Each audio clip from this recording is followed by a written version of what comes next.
Vamos hoy día a hablar sobre inflamación, concretamente sobre la fase 1. Pero comencemos hablando de un panorama general de la inflamación, ¿sí?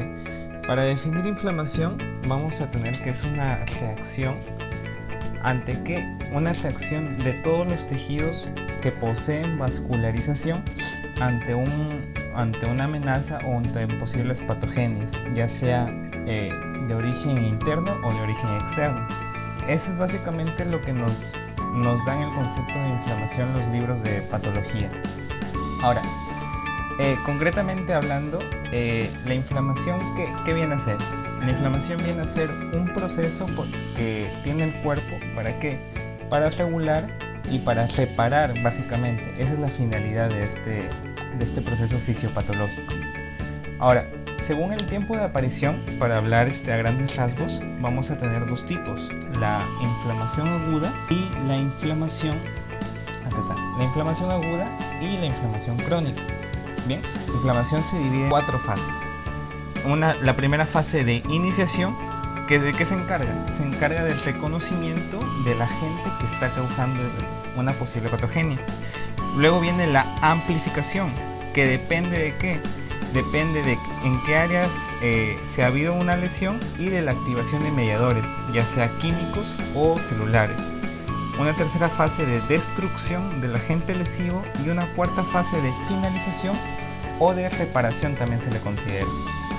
Bien, ahora, ¿por qué se caracteriza la inflamación?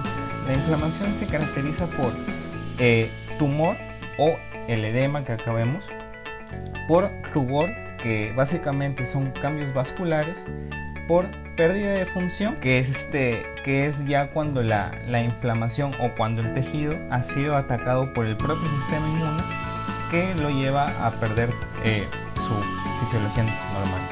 Vamos concretamente a las primeras fases. La primera fase, que es la iniciación o activación de la inflamación. La inflamación puede ser iniciada por dos tipos de agentes: los agentes exógenos o los agentes endógenos. Los agentes exógenos, a su vez, se pueden dividir en dos tipos: en los microbianos y en los no microbianos. Y los microbianos, el sistema inmune o el cuerpo básicamente lo puede reconocer que son componentes estructurales o secuencias funcionales, lo que conocemos como factores de virulencia. Ahora, los no microbianos pueden ser alérgenos, factores irritantes, cuerpos extraños dentro del organismo o componentes tóxicos.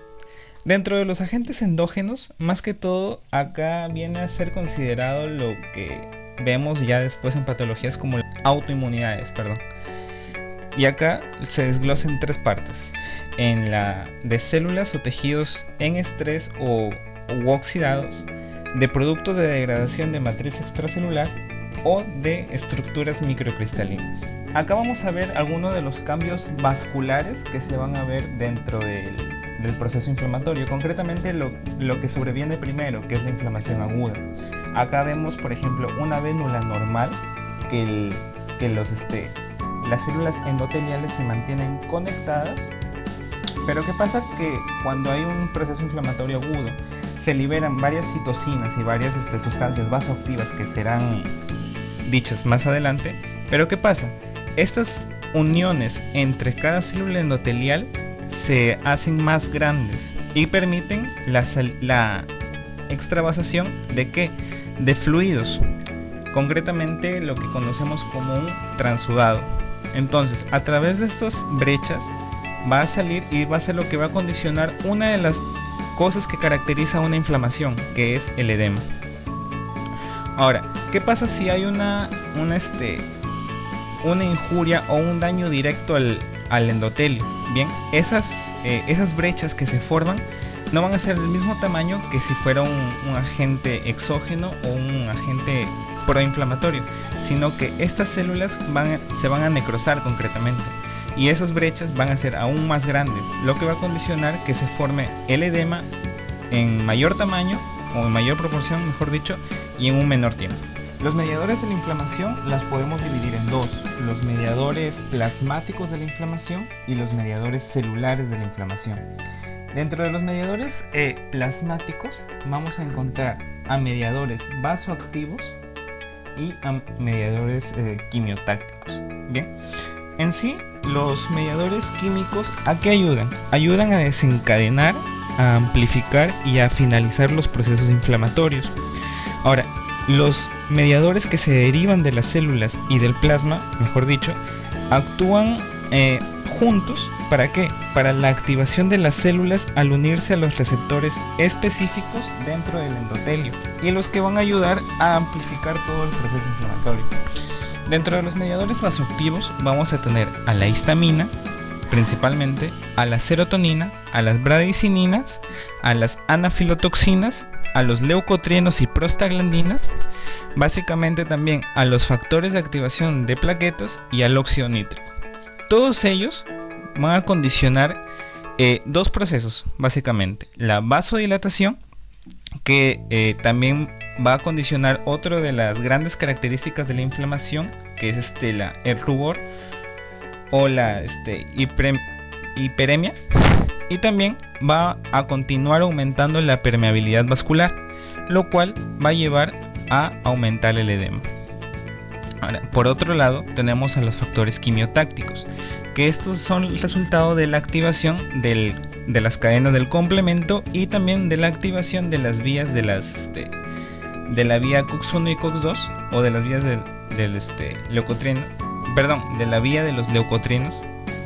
Ahora, por el complemento tenemos al C5A, y por la vía LOX o de la lipoxigenasa vamos a encontrarnos con el leucotrieno B4.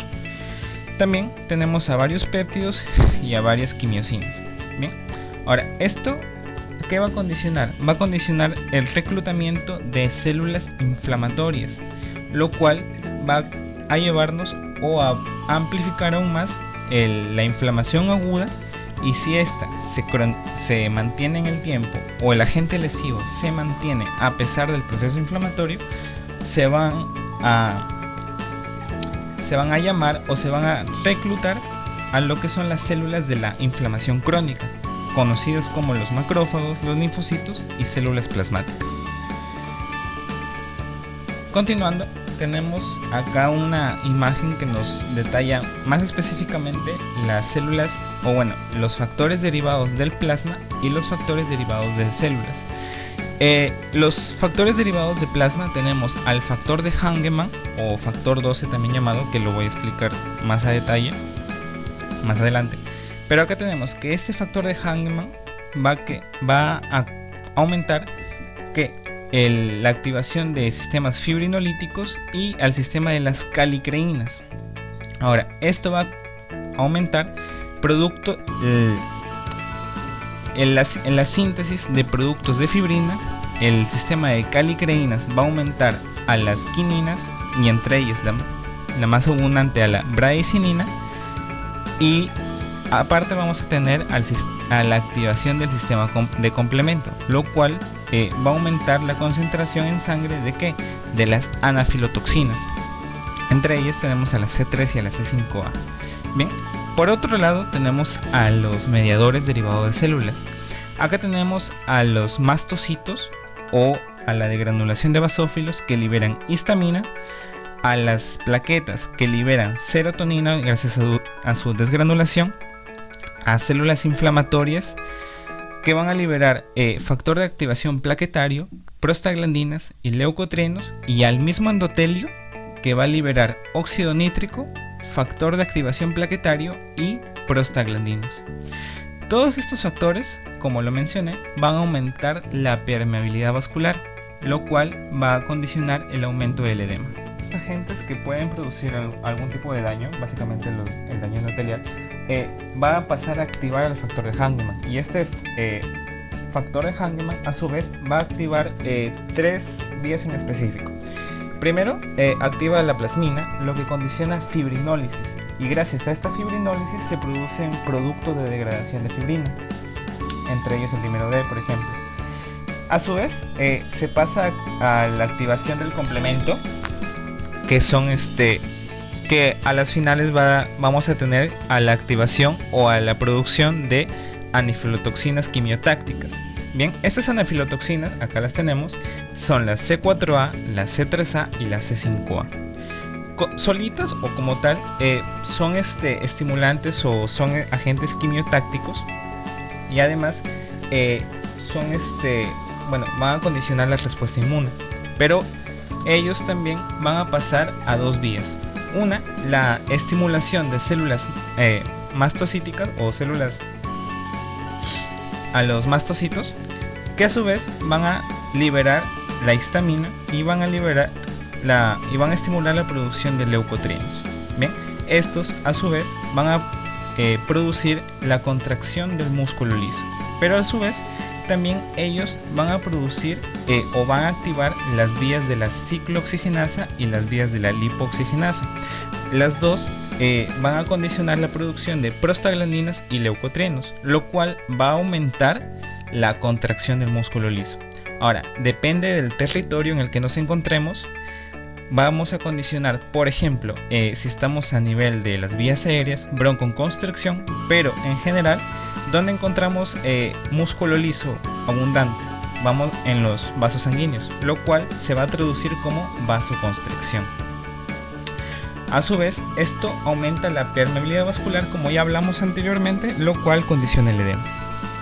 Bien, regresamos al factor de Hangemann para hablar de la otra vía, que vamos a ver la activación de las calicreínas, lo cual se va a traducir finalmente en la generación de cininas o quininas, y a su vez activación del sistema de coagulación, lo cual va a permitir la formación de trombos a nivel del territorio vascular. Bien, esto es para reconocer rápidamente lo que hablé sobre la vía de la ciclooxigenasa y la vía de la lipoxigenasa, lo cual condiciona finalmente la producción de prostaglandinas, leucotrienos, lipoxinas, y la vía de la lipoxigenasa condiciona la producción de leucotrienos, pero este tema será hablado a más detalle en otra exposición. Ya hablamos un poco de los mediadores químicos que se encuentran normalmente en plasma. Hablemos un poco sobre los mediadores producidos por las células. Y en este caso, la célula representativa de la inflamación aguda, como se mencionó, es el polimorfonuclear o neutrófilo. Bien, ahora acá tenemos una serie de un resumen de todos los factores producidos por células inflamatorias.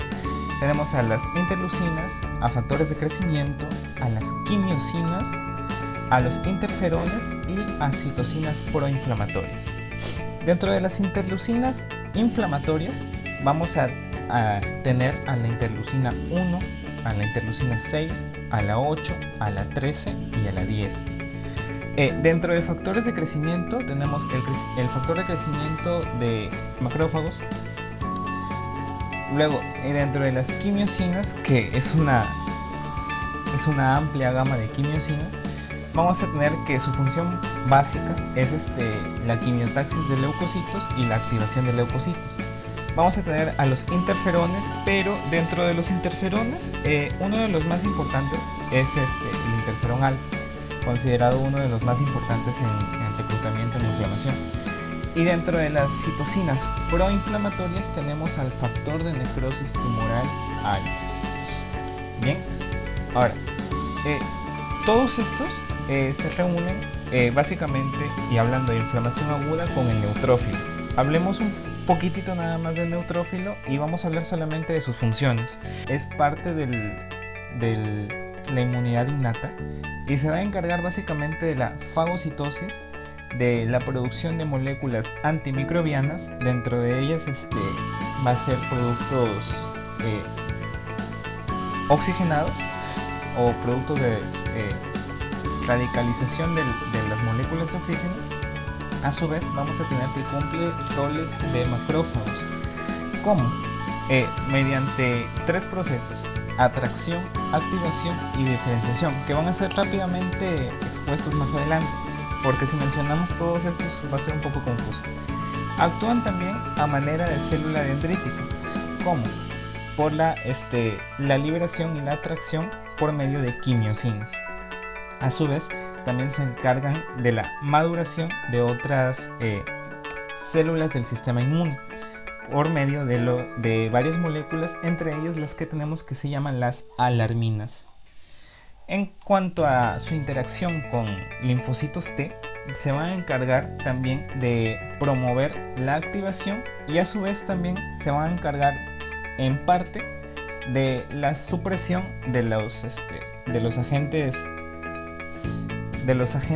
hísticos que promovieron la inflamación por medio de los eros, que es básicamente la producción de productos de la radicalización del oxígeno. Básicamente por la superóxido dismutasa, que es una de las vías que se producen dentro del neutrófilo, nos produce peróxido de hidrógeno, lo cual ya es altamente tóxico para cualquier célula, pero en lo que nos concierne en este momento es para las bacterias específicamente, o para matar a cualquier tipo de célula. Bien, otra de los productos del polimorfo nuclear son las elastasas.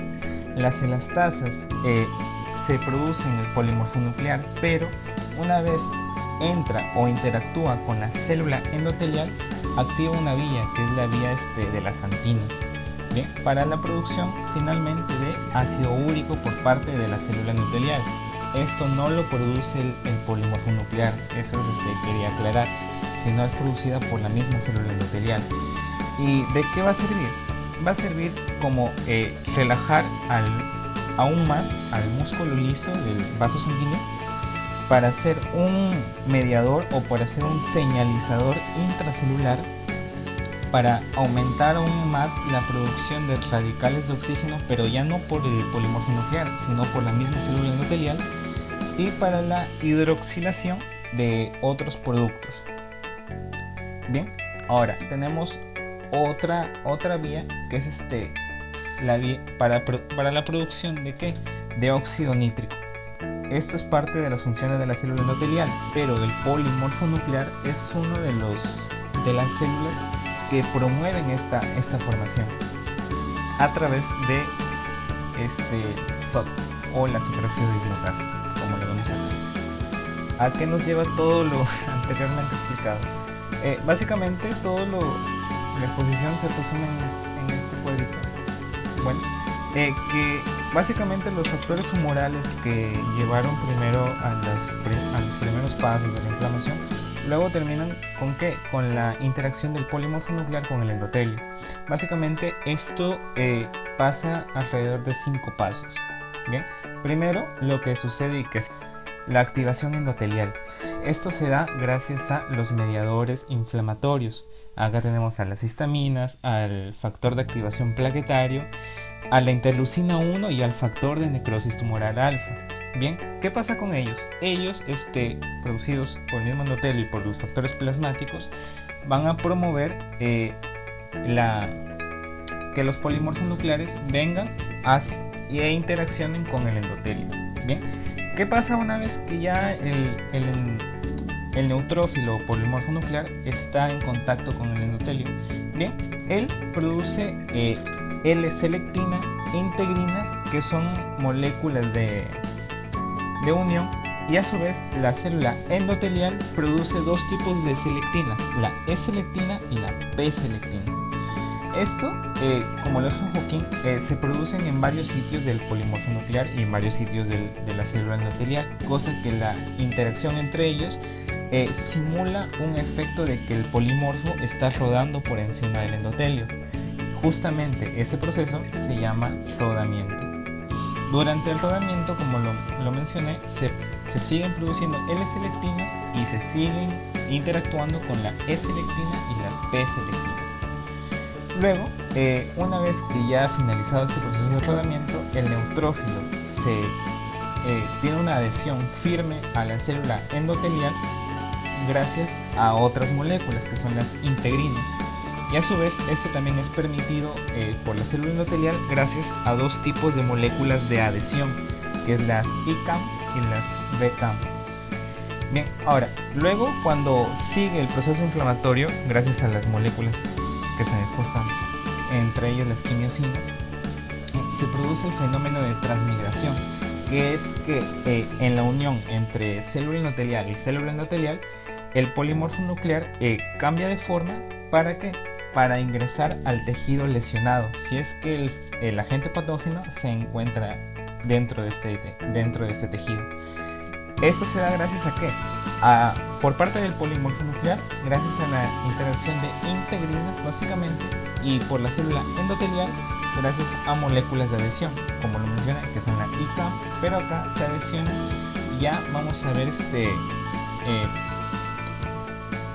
factores inmunológicos como son la CD99, la CD47. Como vemos, durante todo el proceso va aumentando el gradiente de quimiosinas o el gradiente quimiotáctico. ¿Para qué? A las finales, todas las moléculas que he explicado se resumen acá, en células endoteliales, moléculas producidas por células endoteliales, por neutrófilos, y luego en otras exposiciones también se va a hablar de la interacción con los monocitos. Y este es un resumen general de todo lo expuesto. ¿Qué se da? Básicamente se da por un equilibrio de mecanismos antiinflamatorios y un mecanismo proinflamatorio. Todo esto lleva a la homeostasis del estrés oxidativo. Si hay cualquier agente patógeno o una lesión ística, va a aumentar este estrés oxidativo. Y lo que trata el cuerpo es de, reducir parte de este estrés, y otra, eliminar al agente causal. Pero en su intento de eliminar al agente causal se produce aún más estrés oxidativo, lo que promueve a la mayor producción de moléculas de adhesión y de quimiosinas. Y estas quimiosinas a su vez llaman más a los polimorfos nucleares. ¿Para qué? Para amplificar todo el mecanismo inflamatorio. Eso es lo que se podría hablar por parte de la fase 1 de la inflamación. Y bueno, gracias.